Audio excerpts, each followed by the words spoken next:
Now to discuss the withdrawal from Afghanistan and more, Republican Congressman Mike Turner of Ohio. He's on the House Armed Services and Intelligence Committees. Congressman, thanks so much for being with us. So you supported President Trump's decision to withdraw American troops from Afghanistan by May 1st of this year when he announced it. But you also say now that President Biden has abandoned Afghan forces. How so? Well, you have a very big difference between what the Trump administration was doing and what the Biden administration was doing. The Trump administration was in active negotiations. The anticipation was with the offering of that a pullout was going to occur, that there could be negotiations where the Taliban could come to the table and a settlement could be reached. The Biden administration, where the president has said we're not going to run for the exits, actually ran for the exits in the middle of the night. I mean, what has happened here is a real travesty because it's almost like a surrender as opposed to a withdrawal. You know, the Afghan military and the United States military were working hand in hand. And then when we abruptly leave, they're not given, the baton fully. There's no real transition. There's no plan executable that was given to them. I mean, even the Afghan soldiers that you just played the video of them being murdered. Commandos being slaughtered. Reportedly, it was that they ran out of bullets. Clearly, the plan wasn't in place for success, and that's what we really needed.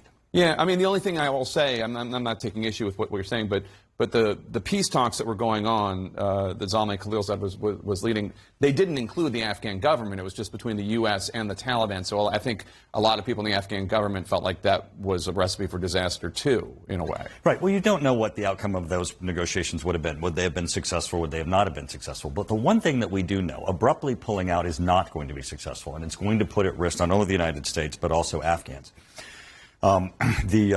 The military is not prepared. We didn't help prepare them. We didn't give them a plan. And now we're in a situation where it's going to be more unsafe for Afghanistan and probably more unsafe for the United States. Well, let's talk about what Phil was just reporting on. The Biden administration announced that it's going to help relocate some of the Afghan allies who work with our military and push them to a base in Fort Lee in Virginia, a U.S. Army base.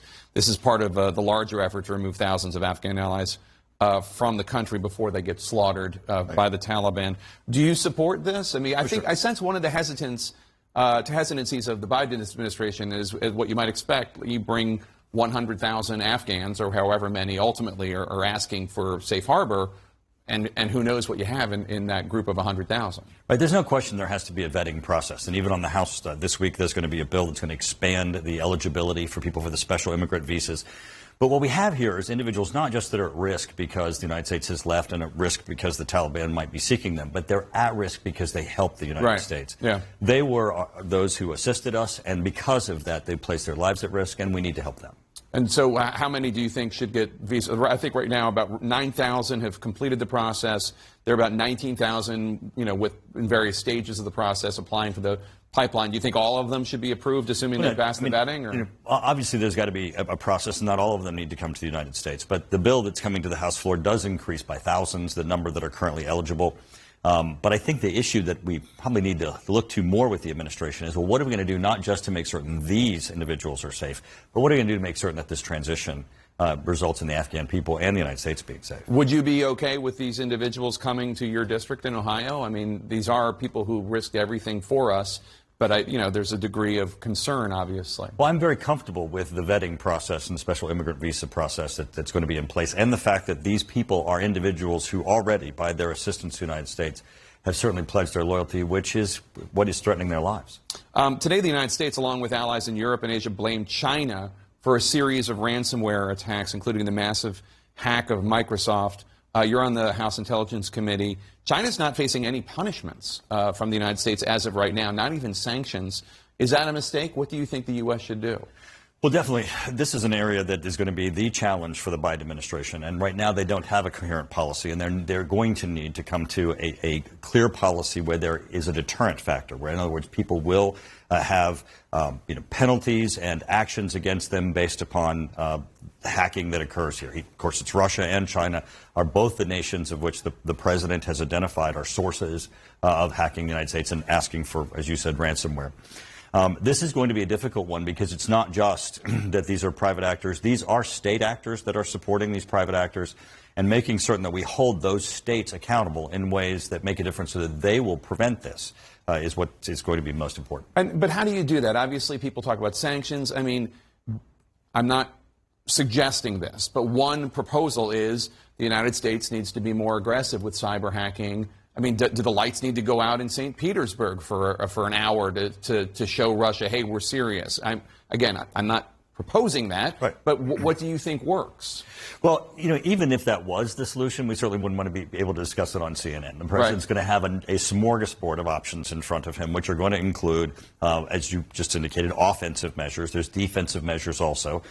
There's also the world opinion in which we can operate and educate people as to what they're having. Bringing these things out into the public is probably one of the most important aspects, because as they try to operate where they have the cover of the internet or anonymity, then there is some doubt. But bringing forth the information so it's clear that they're undertaking these actions, that also has a big impact. I want to ask you about the current levels of inflation. You've criticized the Biden administration for it. Inflation is at its highest point in 12 years. The White House says it's temporary. It's just temporary. President Biden said today he's calling on Congress to pass the spending deals, infrastructure, the budget proposal, because the president says those two plans will keep prices low and stable. What do you think? Well, government spending never decreases prices. I mean, it obviously has an inflationary impact, and you just have to balance that as to what's going on in the economy at the time. Now, so far, we have some inflation that's happening in the economy as a result of the hangover, if you will, of the effects of what COVID did in our economy. The trucking industry, other deliveries, supply chains, in which we see inflationary impacts. But the infrastructure bill is important to do. Everyone sitting at home knows the condition of bridges and roads and highways that need to be done.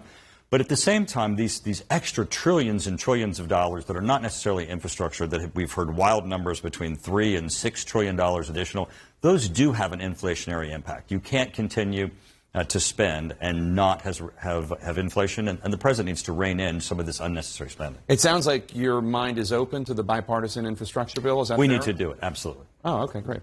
Congress, just interesting. I didn't know that you had that position. Congressman Mike Turner, Republican of Ohio, thanks so much for being here Thank you. today. Really appreciate it. Be sure